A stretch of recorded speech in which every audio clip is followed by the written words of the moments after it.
Chapter 4. What Frightened the Fair Gwen. Freak's not in my room for 10 minutes before he sets me straight on the Fair Gwen. He's able to hump down the steps by himself, except it makes him sort of out of breath. You can hear him wheezing, or I guess you'd call it panting, like a dog does on a hot day. He gets into my room and I close the bulkhead door and he goes, "Cool, you get to live down here all by yourself?" I eat upstairs with Grim and Graham. Freak works himself up onto the foot of my bed and uses a pillow to make himself comfortable. It's pretty dim down here, only the daylight from one basement window, but it catches him just right and makes his eyes shine. "Graham must be your grandmother," he says. "Grim would be, I suppose, a sobriquet for your grandfather based on his demeanor." I go, "Huh?"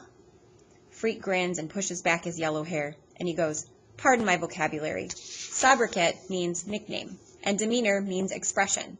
I merely postulated that you call your grandfather Grim because he's grim. Postulate means, 'I know,' I say, which is a lie, except I can guess what he means. Figure it out that way." "So how come you call your mom Fairguinevere? Is that a nickname?"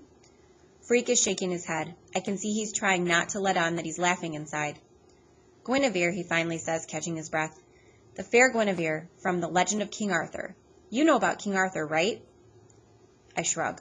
The only King Arthur I know is the brand of flour Graham uses, and if I say that, I'll really sound like a butthead. He goes, "My mom's name is Gwen, so sometimes I call her the Fair Guinevere or the Fair Gwen. King Arthur was the first king of England way back when there were still dragons and monsters in the world. Arthur was this wimpy little kid, an orphan, and there was this magic sword stuck in a big stone, okay? The old king had died, and whoever could pull the sword from the stone proved he was the next king. All these big tough dudes came from all over to yank at the sword, and they couldn't budge it. One day this wimpy little kid tried it, when nobody was looking, and the sword slipped out like it was stuck in butter. So he was the king, this little kid?" Freak nods. He's really into this story, and he's making shapes in the air with his hands. This is the first time for me, hearing Freak really talk. And right away I know one thing. When he's talking, you can't take your eyes off of him. His hands are moving, and it's like he's really seeing it, this story about an old king. "Arthur's magical sword is called Excalibur, and the Fair Guinevere is this pretty girl who becomes his queen. Fair in those days meant the same as beautiful does now. Anyhow, Arthur got bored just sitting around, so he invited all the knights of England to come live in the castle. They all ate supper at this round table, which is why they were called the Knights of the Round Table. Every now and then King Arthur would send them off on a special secret mission, which in the old days they called a quest. They had to slay dragons and monsters and evil knights. I assume you know what a knight wears into battle?" I think so, but I like hearing Freak talk, so I go, "Better tell me." And that's when I find out why he's so interested in some clanky old knights. Because Freak really lights up and he goes, "The knights were like the first human version of robots. They wore this metal armor to protect them and make them invincible. When I get my stuff unpacked, I'll show you the pictures. It's pretty amazing, really, that hundreds of years before they had computers, they were already attempting to exceed the design limitations of the human body." I go, "Huh?" And Freak sort of chuckles to himself like he expected me to go, "Huh?" And he says, "The design limitations of the human body. You know, like we're not bulletproof and we can't crush rocks with our bare hands, and if we touch a hot stove, we get burned. King Arthur wanted to improve his men, so he made them armor-plated. Then he programmed them to go out and do these quests, slay the dragons and so on, which is sort of how they program robots right now." I go, "I thought there weren't any real robots, just in the movies." Boy, does that make his eyes blaze, like, whoa, talk about laser beams. He's like fuming, so upset he can barely talk. Finally, he gets control of himself and he goes, "I suppose I must make allowances for your ignorance. On the subject of robots, you are clearly misinformed. Robots are not just in the movies. Robotics, the science of designing and building functional robots, is a huge industry. There are thousands of robot units presently in use. Millions of them. They don't look like the robots you see in movies, of course, because they're designed according to function.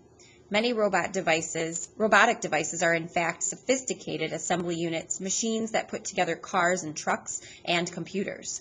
For instance, the space shuttle has a robot arm." "Right," I say. "I saw that on TV." Freak sighs and rolls his eyes. "Ah, yes," he says, "television, the opiate of the masses." For about the 11th time, I go, "Huh?" "Opiate. A drug, he says. Massive. That means large and heavy. Thus, television is the drug of fatheads. Opiate of the massives. You don't have a TV? Of course I have a television, he says. How else would I watch Star Trek? Matter of fact, I watch tons of tube, but I also read tons of books, so I can figure out what's true and what's fake, which isn't always easy. Books are like truth serum. If you don't read, you can't figure out what's real. This time I don't say, huh, because then I might have to explain how I'm an LD. And reading books is the last thing I want to do, right after trimming my toenails with a lawnmower, gargling nails, and eating worms for breakfast. Of course, Freak has probably already guessed I'm a learning disabled, because he's had a look around my room, and it isn't exactly the public library. I'll lend you some of my books, he says. Cool, I say, like it's just what I've been waiting for, another chance to prove I'm a butthead. Then we both hear it at the same time, this voice calling his name and sounding real worried. The Fair Gwen, he says. I gotta beam out of here.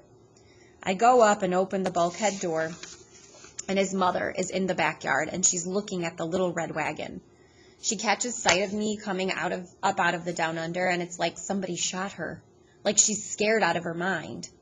Kevin, she says, I'm looking for a little boy. Freak is huffing and puffing as he humps himself up the steps, and the Fair Gwen grabs Freak and puts him in the wagon, and I swear she almost runs home, like if she doesn't get away quick, something really bad is going to happen. Freak is in the wagon, and he's trying to look back at me, trying to shrug his shoulders and let me know he doesn't understand what got into the Fair Gwen, but I know. It's pretty simple, really. She's scared of me.